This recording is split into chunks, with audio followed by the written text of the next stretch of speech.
Hey folks, thanks for tuning in. My name is Galen Low with the Digital Project Manager.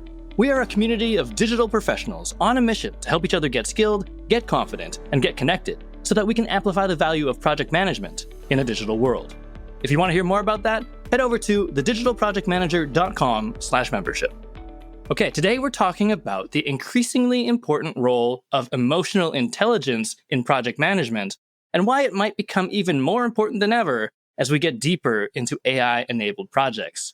Joining me today in the studio is the host of the Everyday PM podcast and VP of Operations at TrueSense Marketing, Ann Campea. Ann, thanks so much for joining me today. Yeah, I'm so excited to be here.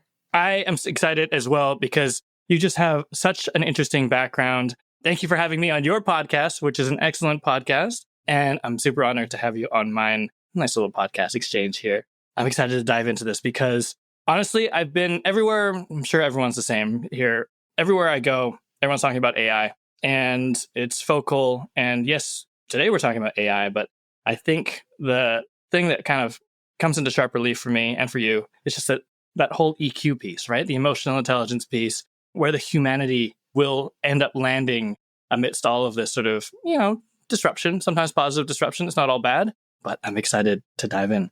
Yeah, me too. It's one of my favorite topics. Love it. And because it is, I'm going to start you off with one big question to get us rolling.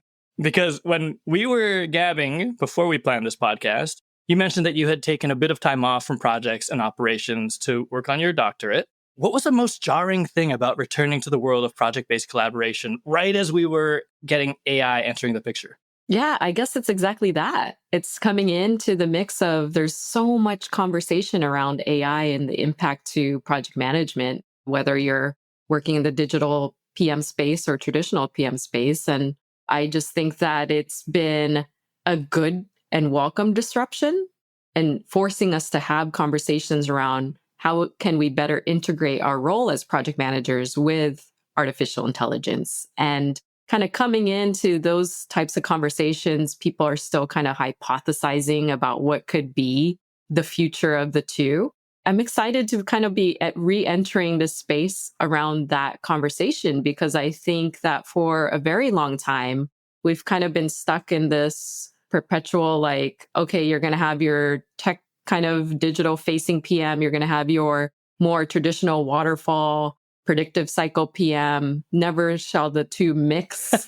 But then, then you layer on top the EQ piece, and then now you layer on top the AI piece. And there's just so much for us to take advantage of at this point. Yeah, there's so much depth to the role now. And as you were saying that, I was like, yeah, we used to say, oh my gosh, project management doesn't change quickly enough for us to have to kind of keep our finger on some pulse that's moving around. It's kind of like tried and true. We've got this sort of body of knowledge for us to kind of execute. And then suddenly AI, right? Everything's a bit different. Yes, in a good way. I mean, I don't know how you see it, but I see it very positively. Yeah, I definitely think I've been impressed with it. Let me say that. I've been a little bit, not disappointed is not the right word, but I've been a little bit hesitant about humans' reaction to AI, but the technology is fantastic. And, it's progressing every day. Is your team, have they sunken their teeth into sort of bringing AI into their workflow? Great question. And yes, speaking of, working on my doctorate, I'm a student. So obviously AI has been very interwoven into kind of the educational pieces of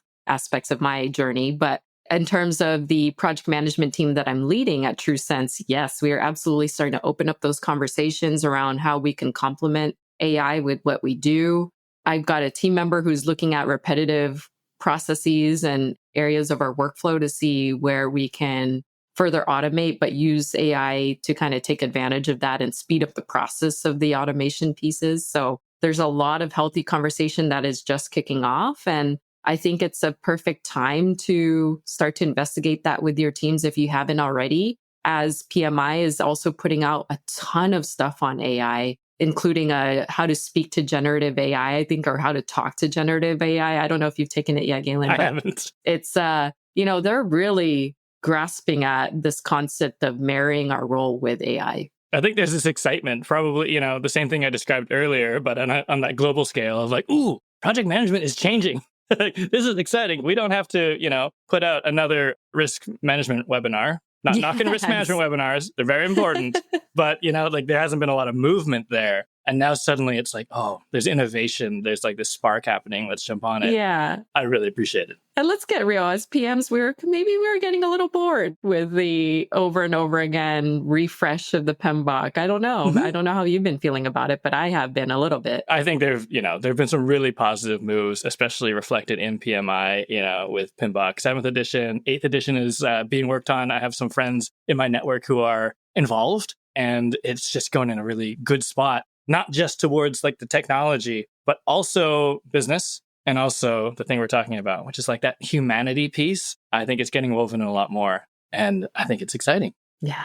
I'm picturing this sort of like Captain America, Steve Rogers moment of you sort of returning back to work with your team. And suddenly everything's different, right? There's all this stuff to adapt to. There's all the AI pieces. And you are very much a champion of like high EQ teams. Mm-hmm. What was it that struck you about AI as an opportunity to help us increase emotional intelligence and psychological safety in the way we work? Oh, gosh, what a great question. I think that there is an opportunity from the aspect of it kind of complementing how we even feel about how we execute our roles. And what I mean by that is I've got a team of varying levels of project managers, some that are just entering the space, some that have been doing it for quite some time. And no matter what day of the week it is, you can wake up and feel a very high sense of imposter syndrome around what you do. Project management in itself tends to be very repetitive in what we do. Obviously, the nuances come in as you're working with different types of people, different personalities that introduce that human aspect to make our roles a little bit more complex, obviously. And I think that in looking at AI in terms of how it can kind of help us from a psychological state, it kind of helps us settle in some ways around, am I making the right decision? Have I consulted the right people? Do I have all the aspects of the particular topic or issue before I bring forth my recommendations? I think that's really where we're starting to utilize it amongst my team, is that validation or that checkpoint to where you can actually interact with AI. Hey, does this look right? Hey, have I drafted this correctly for my stakeholders? Is there something else that I'm missing that you've identified a gap in this status report? There's all those types of interactions you can do now with AI that will help you kind of offset that imposter syndrome that typically kicks in. No matter how long you've been doing project management, I still have it almost every day. And I think there's another opportunity for you to not just have to interact with your colleagues and, from a human aspect, but you can also use AI to kind of help balance that feeling as well. I love that word validation. And I think it's so important, especially with imposter syndrome and especially for project management, because I have found, at least in my career, like project management was a little bit lonely in the sense that usually there's like the one project manager leading the project. And sure, you might be on a team of project managers, but the teams I was on were always a little bit kind of competitive and like definitely not so vulnerable and humble that I was always, asking my colleagues for help or like asking them to double check something. And then we're busy. So like usually there'd be a lag anyways. But I love that notion of just like, have I missed anything? And let me just double check. Like, what's that double check? And then the result being that, yeah, like you are a bit more confident in your role wherever you are in your journey. And I think that's the great thing about the sort of, especially the large language model stuff, where it has something for everybody in the sense that, you could kind of validate something basic. You could give it a perspective like of a more senior level lens or individual. And it can be a teaching tool as well, right? In terms of just kind of being like, okay, yeah, I learned something kind of in the moment when I needed it. Like I didn't have to sit down and like take a LinkedIn learning course. It's just that sort of validation, that double check for me. Yeah. And really just gaining the traction and efficiency in what you just said, right? I think you can ask it something very quickly. How do you define this? And you have that information like that. Yes, we can go on Google and do the search and that and whatnot, but the aggregation of the information, and obviously you have to kind of validate what AI is even telling you. But at the very least, it gives you a jump start in that search for the information that you're looking for. And so as PMs, I could see our velocity really kicking up just because of this complementary state that AI is playing with our role. I love that sort of like the efficiency look. And like, I haven't seen any reports on it, but I would love to see one on the effect of imposter syndrome and its relationship with efficiency. Because I feel it all the time, like when you said, yeah, I have imposter syndrome too. I definitely do. And I know it's giving me this hesitation, micro hesitations in everything I do. Because I'm like, I don't know, really? Which sometimes is a good sense check. But yeah, to have a, quote unquote buddy to sort of bounce things off of. I love that in terms of that sort of safety, right? It's kind of like a safe spot until there's some leak and somebody gets your entire ChatGPT history. You're like, oh my gosh, you asked what an apple is? I mean, so far, AI hasn't picked up a personality to where it's a little sassy when it responds to you. So I do think it removes that element of a tone. It will just give you straight data and you can do what you want with it. And to your point, Galen, it's like we're not getting that feedback in such a way where it makes it further compound how you're feeling. Whereas you can often get that when you're interacting with an individual. And sometimes you're not even on a call, you're not even face to face. Sometimes it's just a text or a chat message you get that's misinterpreted because it's humans speaking to humans. And there's emotion that's typically driving some of what you're conversating about. Whereas as far as I've seen so far, AI has not done that piece for me. So again, it's like very complimentary in that you're not going to get any sorts of feelings around what AI is going to tell you. It's just going to tell you what it thinks based on the information it can see. Might be good modeling for humans. Yes, exactly. So we could probably learn from that, You get that response, just multiply cell C by cell D. And you might mean well, but to the other person, they're like, sounds like I asked a dumb question. I'm not going to do that again. Right. I'm sorry. You know what I mean? Yeah, exactly. Whoa, calm down. Mm-hmm. That might be a good segue into the flip side, because I think there are a lot of positive things. But what's one or a few ways that you see artificial intelligence being used today that might start to erode our understanding of emotional intelligence if we leave it unchecked? That's such a great question. As project managers, like, as you just mentioned, even in the next version of the PMBOK, there's still an emphasis on power skills, which are those EQ skills that we've called out. There's always going to be this element of emotional intelligence that we have to be good at, right? As PMs, because you're often working with people. You can't predict how people are feeling about a certain thing. And kind of when you break it down, it's all about the feelings around something. And so I think that one of the fears that we're seeing with AI is that it's kind of removing the human aspect of interaction, communication. And how much of that is important or critical to what we do as PMs. I do think there is a level that still needs to be a part of our role, which is the influencing piece, the way that you speak to different people.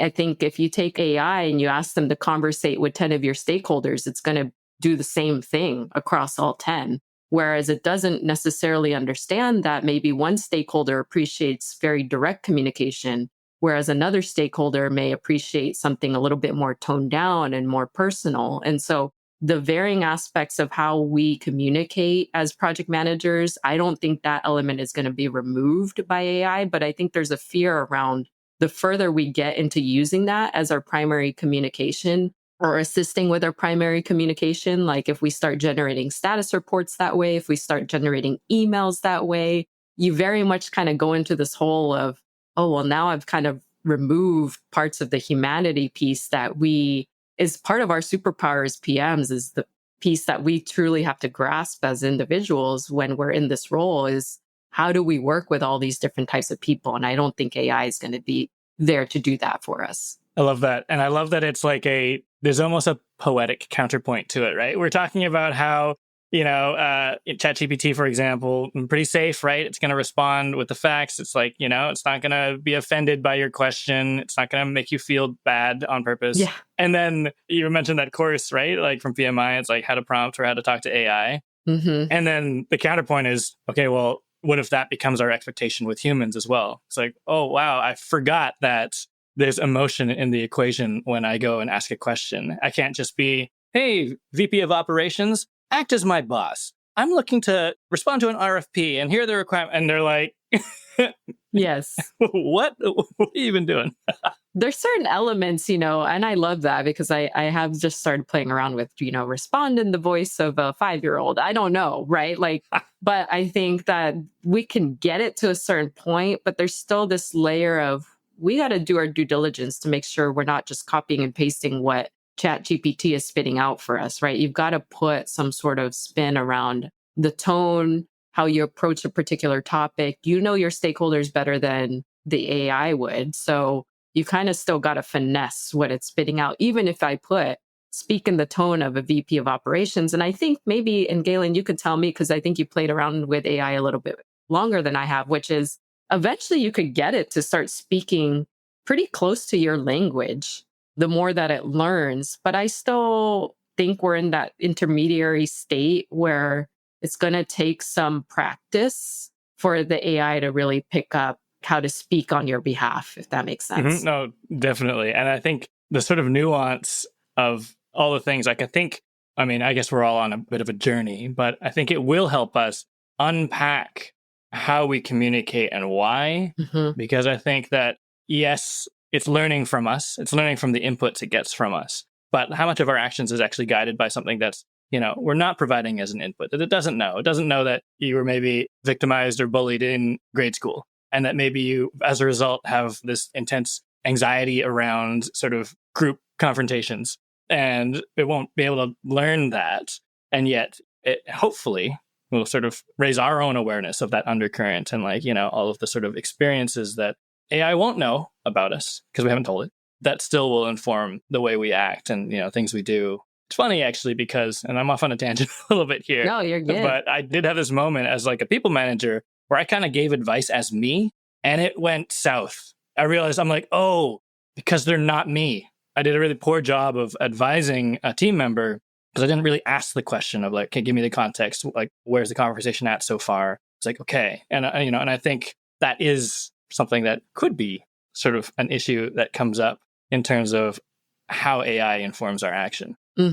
Yeah, agreed. Without knowing all the facts because we haven't told them. Yeah.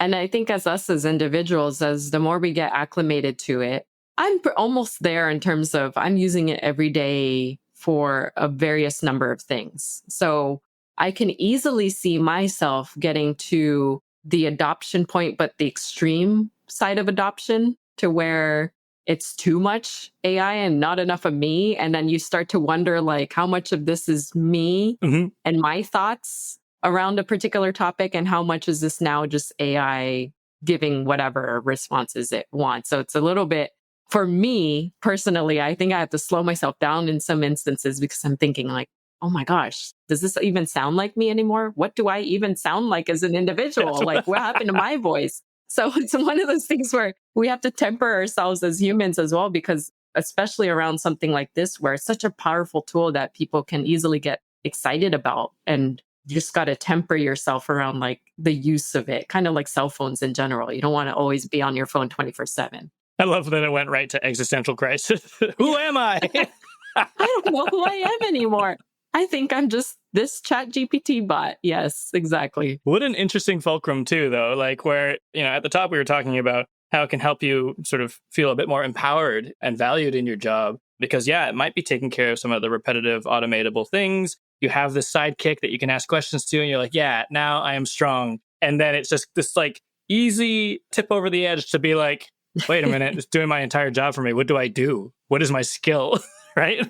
Right. And I think that's kind of coming back to the very first thing you said, where you said, oh, you removed yourself a little bit to focus on your doctorate and coming back. That is definitely a commentary that I've seen across a lot of people who are actively speaking about AI. That is definitely one of the fears around it, is kind of going so far deep into the use of it that it's kind of taken over what we do.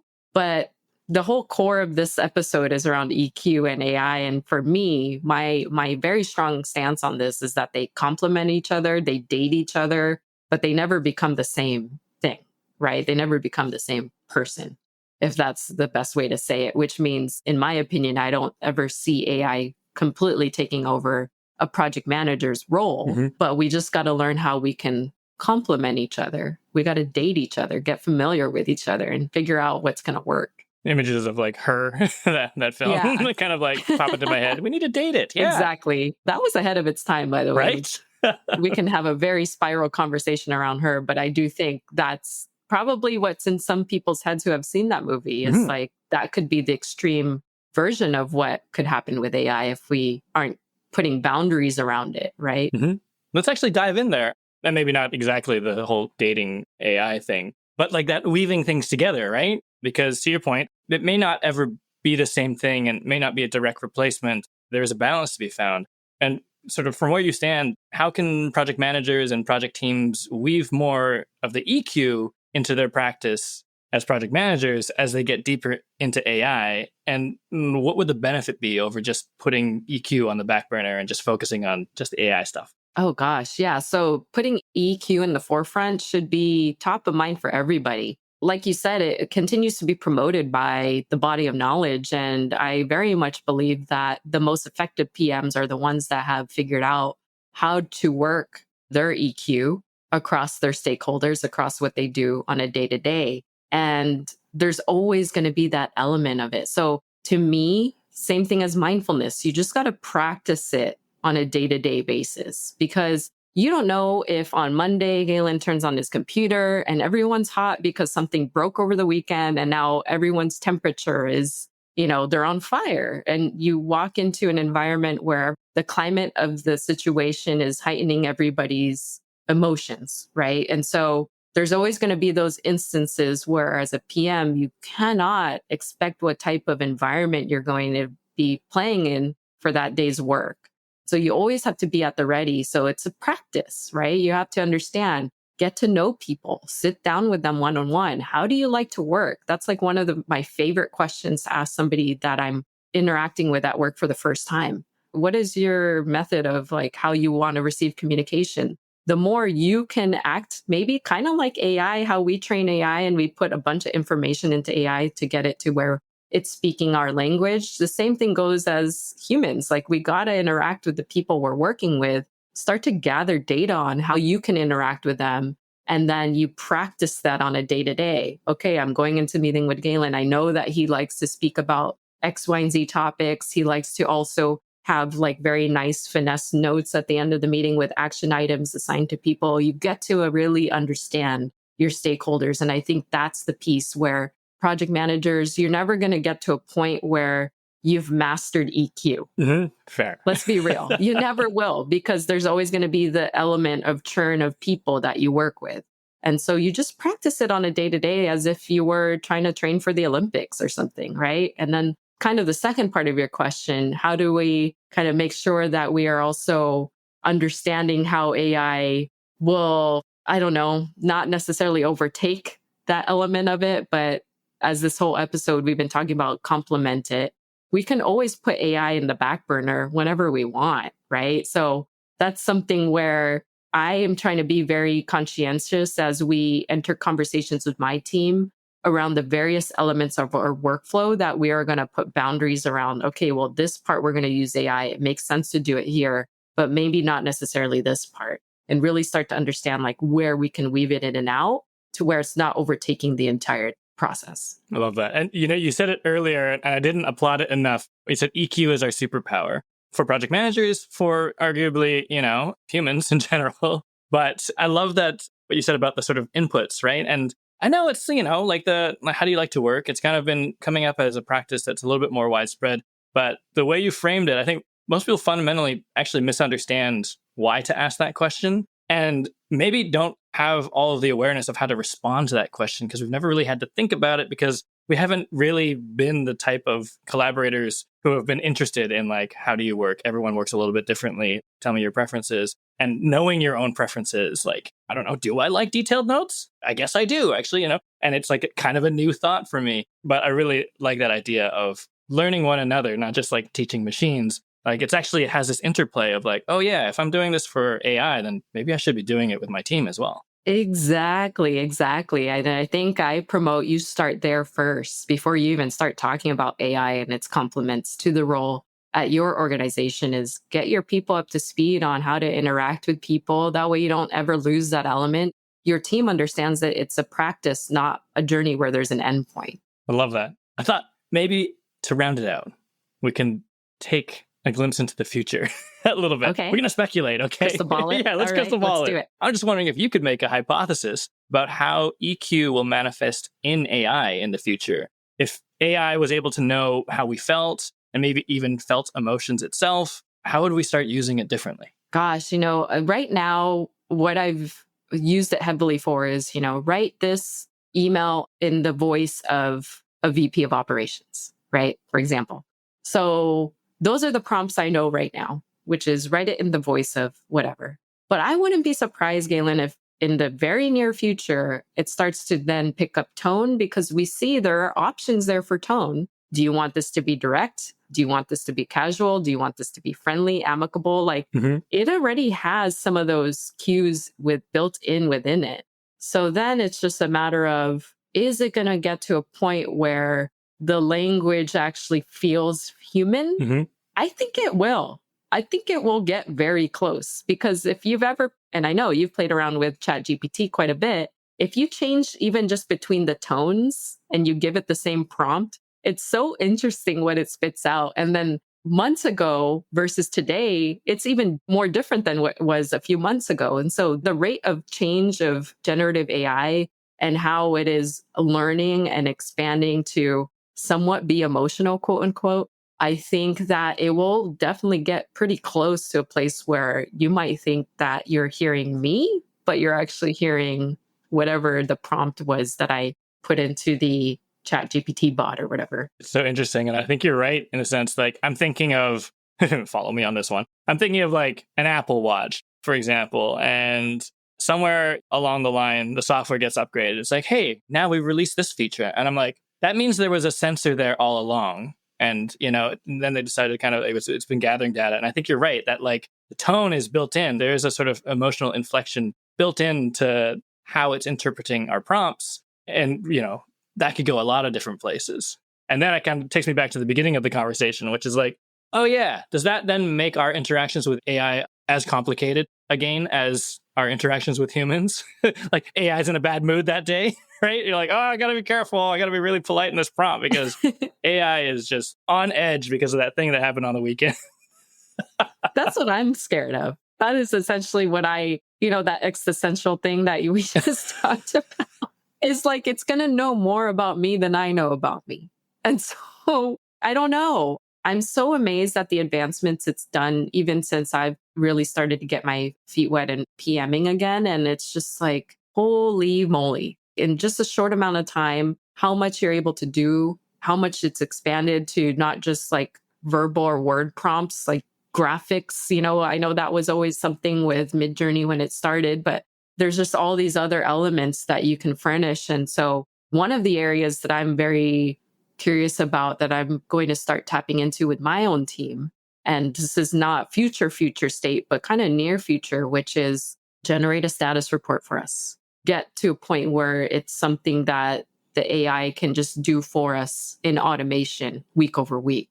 Those are the types of things where I think I'd like to see the near future state for my team is kind of getting some of those tools aligned, standardized across the project managers, having the AI do the initial legwork for them so that it frees their capacity up to really focus on the EQ elements that we're talking about. Imagine if your PMs could, every week generates the status report. They don't have to worry about gathering all the data, putting it in there. They're just validating that it's correct and it sends out. So then they can go over here and focus on, our executive team is expecting us to present on this particular topic. Let's brainstorm, let's do the human elements of our job a little bit better. So I think that's where I see kind of the near future state. At least that's what we're trying to achieve with my team. And I'm hoping and I'm sure other project management teams are doing something similar. What a great opportunity to have a team recognize that EQ is their superpower.